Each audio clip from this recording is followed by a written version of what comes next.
Hey, my name is D. Hunter White, and I'm a science educator here at the California Science Center. And today we're going to walk you through the Size Up activity part 1. Now, this activity is to understand how large the blue whales actually are and the challenges we have in measuring them. I mean, my ruler is only 12 inches long. I mean, I think something's a foot. My director said I'm measuring her patients. I mean, I'm not a doctor. I don't have any patients. Now, here are a few things you'll need to gather to prepare for this activity. Pictures of blue whales, meter stick or measuring tape, yarn or rope, scissors, one piece of rope cut to 80 feet, one piece of rope cut to 10 feet, blue whale plushie, optional. Now, before you get started, we recommend saving or printing pictures of blue whales to show participants.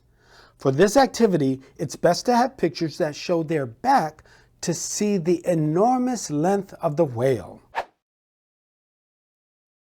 Now, to get started, first ask, can you guess how tall you are? How about something as large as a blue whale? How do you think we might measure or estimate the length of a blue whale?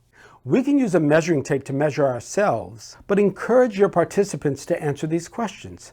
How tall are you?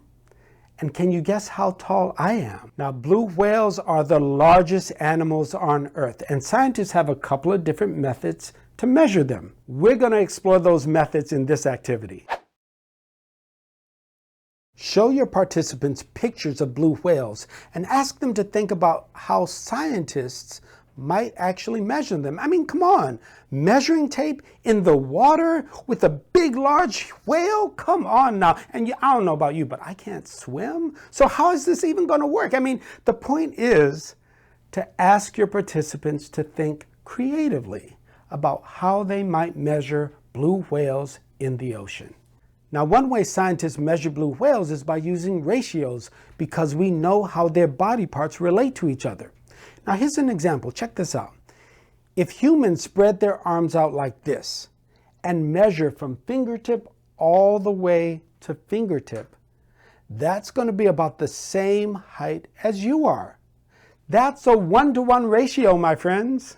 Participants should hold a length of yarn that goes from the tip of their fingers on one arm to the tip of their fingers on the other arm. Make sure it's stretched out tight and then cut the length of yarn. Now hold that yarn from the top of your head and let it fall towards the floor.